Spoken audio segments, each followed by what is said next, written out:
pessoal, estamos aqui nos Sonhos Possíveis, eu e a Bel Pimentel, e a gente está aqui hoje com o Lebos Chaduri. E eu fiquei sabendo que ele tem milhões de títulos e mil coisas e foi pioneiro em várias modalidades. E ele vai contar um pouquinho pra gente aqui.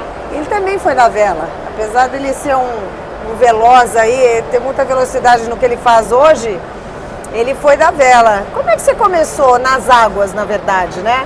Então, bom, meu pai, acho que desde os 18 anos, 1930, já tinha barco ali na Guarapiranga, tal, quando ele tinha 18 anos.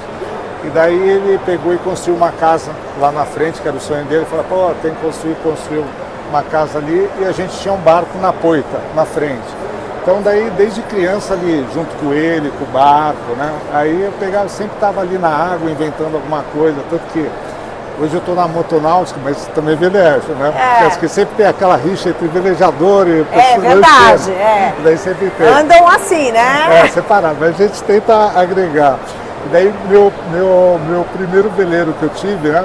Aí era 4 latas, sabe aquelas de 18 litros que tem?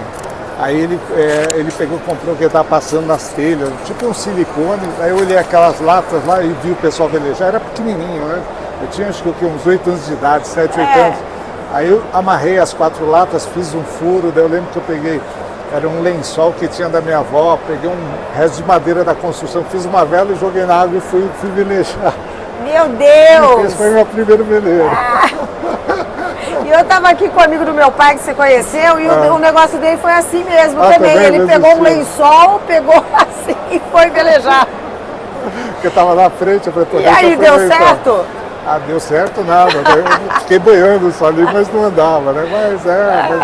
Mas vale tudo, né? Porque criança vale tudo, é diferente. E depois, como é que foi? Você estava ali na beira da água, né? O dia inteiro olhando para aquilo, vamos cair. A gente sempre fazia esporte náutico, esquiava, né? Aí quando começou aquela febre de windsurf, né? Aí acho que foi na anos época... 80. Foi anos 80, acho que veio até aquela novela Água Viva. Água Viva, Menino do Rio, né? Isso, daí eu peguei e ganhei de Natal uma prancha, eu não queria tanto, acho que eu tinha 11 anos de idade, daí meu pai pegou e deu uma Uniglider pra mim. Aí eu comecei, mas eu mal conseguia carregar a prancha. Elas eram super pesadas, né? Você era pequenininho, aí eu ia. Mas daí eu comecei a velejar e ali que foi daí velejando mesmo. Depois você tinha uns amigos que também tinham veleiro, daí às vezes você ia de proeiro, né? E você ficava mais na Guarapiranga? Onde que você velejava? Então, velejava ali na Guarapiranga, mas daí de lazer. Eu cheguei a competir alguma coisa ali, mas mais de lazer, né? Aí eu era magrinho, então não tinha peso. Eu lembro uma vez, daí tem um amigo meu, já faleceu, e daí ele pegou e me chamou, montou um snipe, eu falou, pô, vamos correr comigo, né? Aí ele também morava perto de mim, né? Aí ele falou, não, preparei e tal, barco pra competição mesmo, pra ganhar, né? O negócio deles era ganhar. Aí eu falei, só que daí era tão leve que eu não conseguia sair de proeiro. Aí ele falou, putz, eu falei, não dá porque eu sou muito leve, então é verdade. Mas é bacana. Mas e como é que foi a mudança para o motor? Porque teve um negócio também que você fez da prancha, você foi pioneiro. Ski surf, era ski surf. A turminha nossa lá, a gente catava a prancha de surf e daí pegava e saía esquiando com a prancha de surf, mas pegava a marola, né? Hoje no wakeboard, as lanchas a gente fazia já com as lanchas, mas para ter aquela marola grande, e daí começava. Inclusive, e não existia wakeboard ainda, não existia nada disso. Aí até era o Cabelo, ele já faleceu, ele foi campeão paulista de surf, ele morava ali, num quarteirão de mim. Aí, daí desde moleque a gente pegava e esquiava com prancha, e daí começamos a fazer o campeonato, né? Eles que começaram. Aí até peguei, daí eu entrei, daí toda a galera ali que sempre estava fazendo ski surf fez. Acho que foi a Record ou a Gazeta, não lembro qual que foi, televisionou, foi o primeiro campeonato brasileiro, depois outro ano teve, e daí que foi surgindo. Daí eu lembro que ele pegou e falou, pô, tem que pegar essas pranchinhas, colocar sapata de esqui, para mim pegar onda, aquelas ondas grandes, né? E ele colocou sapata em prancha, você fez uma pranchinha pequena, ele falou, pô, e se a gente fizer aqui no esquiando normal, né? Fazendo esqui surf, pô, com a sapata vai dar pra gente dar lucro, que é o que a gente faz hoje no wakeboard. Aí que antigamente, né, no máximo a gente conseguia fazer hang ten, ou pegar, virar, voltar. Aí, então daí assim, foi o pessoal que foi pioneiro. Eu lembro quem tinha também o Maurício do Traje a Rigor também pegava, participava, um monte do pessoal ali que era da lancha, esquiava, pô, fazia um negócio diferente. Que legal! Então, a tecnologia era essa, né? Era. Caseira e o negócio deu certo. Deu. E depois? Eu tô indo assim porque eu quero saber no de hoje, assim, entendeu? Quais foram os passos para chegar nessa velocidade incrível que você testa, a motonáutica, que só de olhar assim já me dá um negócio. Não, mas é tranquilo, você anda tranquilo. Tranquilo, né? É um Fórmula 1 de mar, de águas. Mas é gostoso. Então, daí eu peguei, daí mesmo criança velejava, daí tinha as corridas, né, de barco que a gente via, tinha no Santa Paula, no Castelo e acho que no Paulista. Aí eu peguei, eu falei, pô, tava doido para correr, eu falei, vou começar a correr, né? Aí, só que minha mãe pegou e já estava tudo certo, já tinha treinado, tava falando, não, é um esporte muito perigoso. E daí pegou e não deixou correr, me proibiu. Naquela época você tem que ter autorização dos pais, né? Aí eu falei, pô, eu era doido, eu pegava meu quarto lá, eu pintava, fazia os desenhos das lanchas de corrida e tal.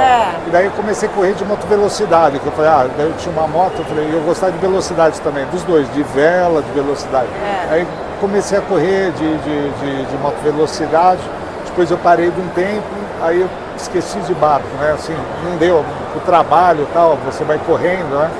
E daí depois, de uma certa idade, daí começaram a me chamar, pô, vamos correr de vela, né? Vem ser proeiro.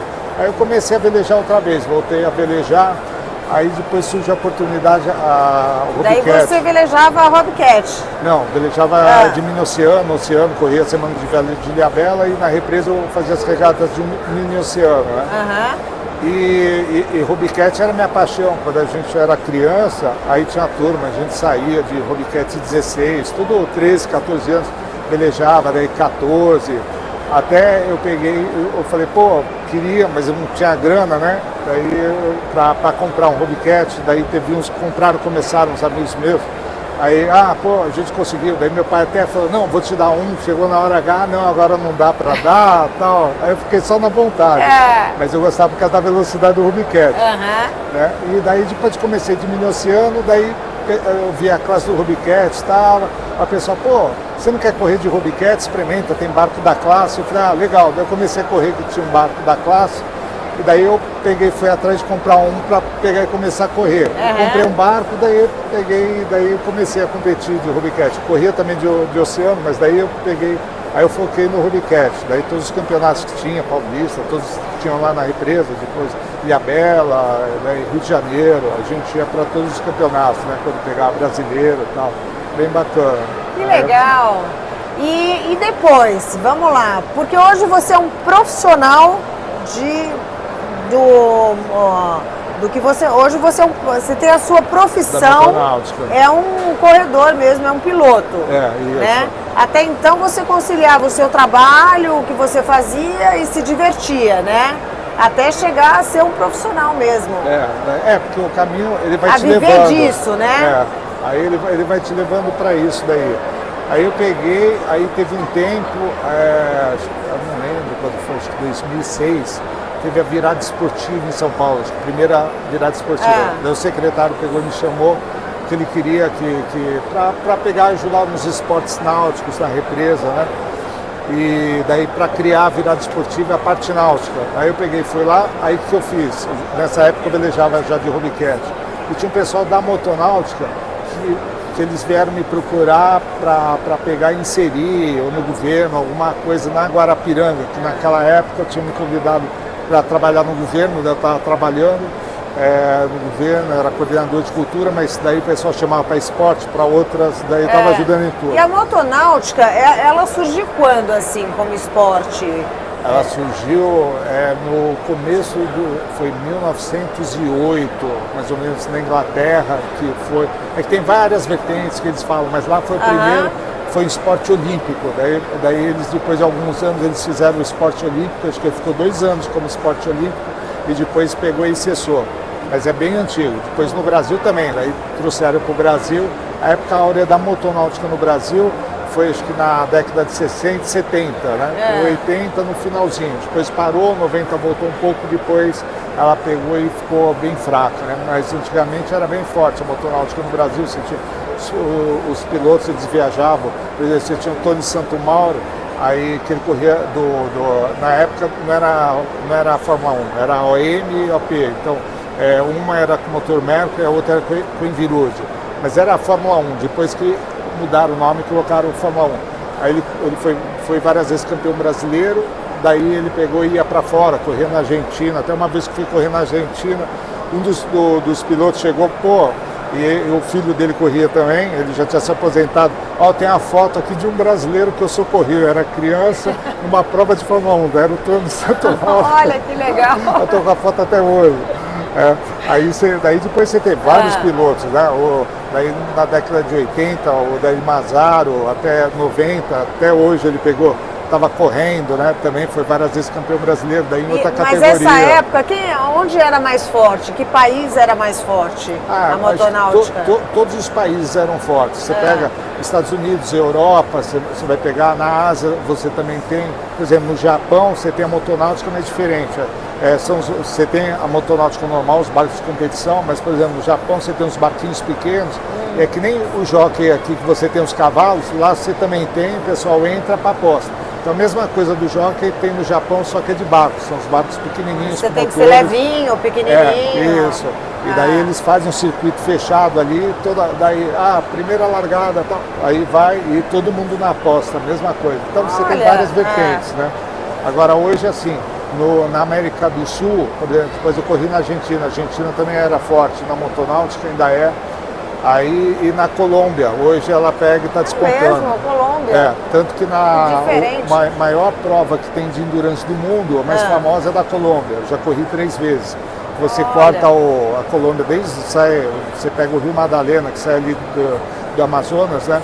Aí ele sai dali e acaba em Cartagena, no Caribe, né? Então daí você tem vários, o pessoal vai modificando, né? Entendi. E daí, você estava contando como que você começou a entrar nesse negócio. Aí o pessoal da motonáutica queria voltar, porque fazia acho que mais de 20 anos que eles não corriam nada, né? Na Guarapiranga. Aí o que eu fiz? Eu fiz o seguinte, na virada esportiva eu coloquei junto a motonáutica com o ilhatismo. Aí eu criei uma prova, né? Aí foi de Robiquete até, né? Que era a largada Le Mans, que você saía da terra, daí você tinha um circuito, né? Não aquela regata tradicional balaçota, né? Uma regata diferente. E daí eu coloquei prova de motonáutica também, só que foi de exibição, não foi bem corrida. E daí o pessoal, você tem que acelerar, por que você não vem, corre com a gente, que ele sabia o meu desejo de correr de motonáutica. Aí eu comprei um barco, né? Um barco que era da Fórmula Indy, até o pessoal, mas daí é a categoria mais rápida que tem, você tem que começar com um barco, começa com um barco devagar, pega uma Craker, depois você vai subindo, né? Você vai direto na mais rápida, essa daqui é perigosa e tal, né? Que é hidroplano. Aí eu falei, não, vai ser nessa mesmo. E eu comprei um barco que eu lembro que na virada esportiva eu olhei o barco, eu falei, nossa, que barco lindo. É aquele barco que eu peguei e comprei. Que o piloto ele estava já com uma idade, daí o médico já tinha aconselhado ele parar, ele falou, não, vou parar de correr. Aí ele pegou, colocou para vender, eu comprei. E ele falou, não, mas eu vou te patrocinar, por causa que eu sei tudo do barco, eu que montei o barco, né? Então eu continuo. E daí eu comecei a correr nesse barco. Daí no segundo ano eu já fui campeão paulista e brasileiro. Ai, que legal! Mas daí isso daí já virou a profissão? Não, até então não. Aí era um hobby, daí você tinha. Aí depois eu fui me convidaram para ir era Fórmula 1 Sul-Americana, que chama F1 Powerboat Sul-Americana que tem. Aí que é na Argentina, daí eles correm Argentina, Uruguai, Paraguai, mas é da Argentina, a sede, né? Daí eu fiz algumas provas, aí depois eu comecei a entrar em contato, daí eu fui parar na Fórmula 1, que é a F1 H2O, aí que ia ter uma prova em Portugal, e daí o manager, o dono da F1H2O pegou e falou, não, vem para cá, tem uma equipe para você e tal, olhou o currículo, aí ele falou, não, tem uma equipe para você aqui, e vem para cá para você conhecer. Eu fui, daí ele falou, olha, se você não conseguir patrocínio para entrar, que o barco é a mesma coisa que carro, né? O carro de Fórmula 1, qualquer outra categoria. O piloto sempre tem que pegar e levar patrocínio para pegar e entrar, né, na equipe. Ele falou, se você não conseguir, essa equipe eu consegui um custo baixo, eu vou estar lançando a F1H2O na Chance Cup, que vai ser a Copa das Nações, né? Então vai ser barco de Fórmula 1 com motor de Fórmula 1, só que vai ser one design. Todos os barcos são iguais, os motores também vão ser todos iguais e não pode mexer no motor. Vai ter um mecânico que vai ser para todos os barcos, então eles vão estar todos iguais. Então quem vai vencer é piloto, né? Que nem uma corrida de match race que a gente tem, né? Mas tem um match race dentro da F1H2O, a Nations Cup, então você tinha a corrida normal e depois tinha um match race. Que você vai indo piloto, daí você vai fazendo a chave até diminuir e chegar na final. Aí o que aconteceu? Aí ele falou, vai ser, acho que esse ano. Depois teve uma reunião que é da UAM, União Internacional de Motonáutica, igual a FIA, Federação Internacional de Motonáutica. Aí são 10 dias que eles fazem para mudar os regulamentos, e ele pegou e me chamou. Aí nessa época ainda tinha a Federação Brasileira, era o Paul Geisel, que era o presidente, e também ele chegou a correr, foi o primeiro piloto a correr de Fórmula 1, depois correu na Class 1. Então daí eu fui com ele, né, nessa reunião, eu falei, você vai aproveitar e você vai testar o barco, né, que nós convidamos vários pilotos de vários países para poder participar. Daí eu peguei e fui nesse meeting, foram 10 dias de reuniões, e daí eu experimentei o barco. Aí o Paul, eu lembro até hoje, o Paul pegou e ligou pro Nico, que é amigo do João, pô, meu Deus, ainda mais que eu faço, que a gente só tava brincando, daí ele, onde você? Eu falei, não, eu nunca tinha andado eu tinha andado, mas assim, de carbono, né, porque os outros barcos eram mais pesados, era muito levinho e tal, né, falei, nossa, e também foi em Abu Dhabi, daí a água é muito salgada, aí o barco flutua mais. Uma série de... Aí eu falei, pô, legal, e daí eu fui correr, daí ele falou, não, você vai correr, e daí eu peguei e participei, eu e o Paul, na primeira prova, que foi uma vez por ano, você tem um match race, tem a corrida, que foi em Singapura. Daí a gente fez junto, lá eu peguei aí eu fui top 10, eu peguei o título foi a primeira corrida minha que teve de mundial, né? Aí eram os 10 melhores do mundo, daí eu peguei esse título lá na corrida. Lá. Foi bem bacana, uma coisa diferente. Daí já foram chamando, daí já teve outro ano, daí falou, não, tem equipe. Aí depois, isso daí foi há quanto tempo atrás? Foi em 2011 a primeira corrida da Fórmula 1 na Chance Cup. Depois em 2012 também corri, só que daí eu tive um acidente. Daí eu fui para a UTI de Corfacã, fui transferido para a UTI de Dubai, depois no Brasil também. Então, a impressão que eu tenho, como na Fórmula 1, né, ou nos barcos também, né, os veleiros super rápidos, eles são uma casquinha, né? A maioria de carbono, tudo. Então, na água, eu vejo os trimarãs, né? Até a Benetton tem aquela classe Figaro, que tem os foils. Qualquer deslize ali vai para o espaço, né? Vai. E eu imagino que você também seja isso. É a mesma coisa, porque o barco pesa 180 quilos, né? Mas o motor uns 130 quilos. Daí a gente tem 400 cavalos de potência, 450 cavalos empurrando, mas o piloto, então ele vai 1 cavalo por quilo, né? Às vezes ele dá um pouquinho mais. O problema na água, que é diferente da pista de autódromo, de carro, né? É que lá você tem um monte de marola. Então, cada volta que você faz, vai ser uma marola diferente, alguma coisa. Você vai sempre o quê? No limite. Você vai levantando o barco e deixando no limite para quê? Para ele não levantar e dar o pulo. Então o que acontece? Daí que você usa a técnica de veleiro. Veleiro você está acostumado a olhar rajada, né? Uma coisa principal. Pessoal de barco, às vezes, de lanche, eles olham, mas não prestam tanta atenção quanto a gente que vem da vela. Então a primeira coisa que você faz, você vai numa raia onde vai ter, aí você já começa a mapear onde que está entrando a rajada, onde que entra o vento, qual a direção, tudo. Por quê? Porque na hora que você está andando, qualquer rajadinha assim diferente entrou e você não é muito rápido para baixar, aí você já sai capotando, entendeu? E nessa você teve um acidente? Tive, mas eu tive porque eu bati com outro. Eu estava no qualifying, estava em 6º lugar e daí eu precisava, era as últimas voltas, né? Aí eu saí nas últimas voltas para tentar melhorar o tempo e tinha um outro, ele não deixava passar, ia fechando, daí eu fui dar um X nele, eu dei um X, joguei, aí ele veio, aí eu abri, aí ele abriu também para não deixar eu passar, aí eu entrei, na hora que eu entrei ele jogou, aí bateu os 2 barcos e saiu voando. Nossa! Aí você tem um airbag, daí meu airbag não funcionou, que deixa o cockpit para fora, né? Aí não funcionou, daí afundou, mas é rapidinho, 47 segundos, a equipe de resgate foi lá e resgatou. Mas eu já saí preto, daí rasgaram o macacão, deixaram ver, já quase para lá de Marrakech. Aí, nessa hora a mãe, pelo amor de Deus. Eu tava com uma namorada minha, tava lá. Também, coitada. E ela tava no rádio, infartou. ela tava no rádio, porque ela era piloto de teste de carro e tal. Aí ela pegou, gostava, daí ela pegou, tava no rádio falando comigo, e a gente tem um tubo de oxigênio.